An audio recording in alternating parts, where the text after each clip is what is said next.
Alright. Naghihintay tayo ng trade dito sa gold. Nasa M1 time frame tayo. So ito yung plano natin.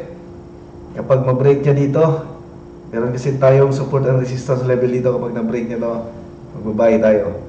Pero kapag bumagsak siya, tapos lumusot dito, kahit dito lang lumusot, mag-sell na tayo. Okay?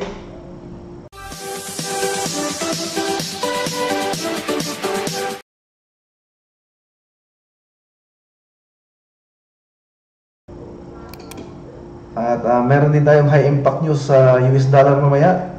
57 minutes, apat na high impact news, kaya maniguradong gagalaw itong gold. Check natin sa M5, makita natin yung indicator natin, bullish yung trend. Okay, nasa taas ng tatlong moving average. Okay, so entry na tayo, babay tayo. Gamit ang ating EA.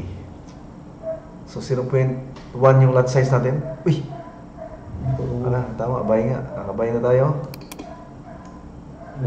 So, yung price na nakabay tayo sa 2,301.226. So, magti-TP tayo dito banda. 2,318. So, magkano yung posibleng maging profit natin?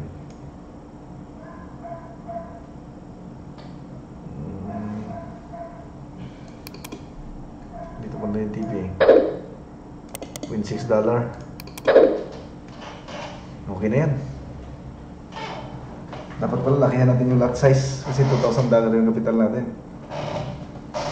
Dapat yung lot size natin maganda-ganda. So pag nag-profit tayo $6 yung mayo eh. Pila? Wala, siguro si Binta. Dapat $6 pala yung profit natin. Gamay na yung lot size. Oh, so tika lang, close mo natin yung trade natin, baguhin lang natin yung lot size. Okay. Ulit. Buy tayo.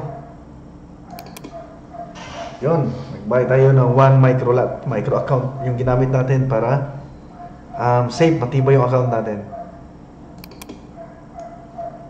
So pwede tayong mag-TP ng saan natin, hanggang dito $6, pwede na. Kumita lang tayo ng 300 pesos ngayong gabi. Hintayin natin. Mamaya pagputok ng news, abutin yan.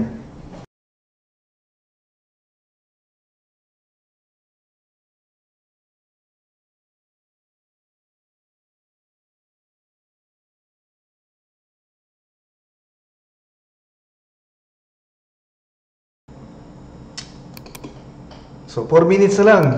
Naku, mukhang mahit yung pending order natin. May sell pending order tayo dyan.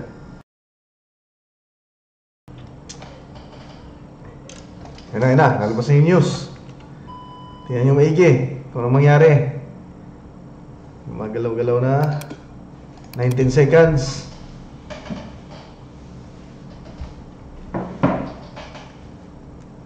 Lumalaki yung spread, oh.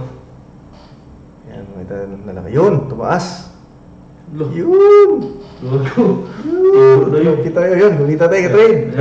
Kumita tayo ng $6. Yan. Mag-trade mo nga na. Diba? Trade pa tayo. Taas nila yun. Saan naman to eh? Tingnan lang ha. Trade pa tayo. Buy tayo. Buy. Kasi pataas siya. Karang hindi natin yan. Buy tayo. Buy. So, di tayo matatakot kapag bumagsak yan. Walang problema. Kasi gumagamit tayo ng strategy. Kung tataas siya, kikita tayo ng $6. Yun yung take profit natin. Pero kapag bumaba siya, okay lang, wala tayong lugi, kikita pa rin tayo. So, targetan natin mga 1K ngayong gabi. Ayan na, kilos na siya.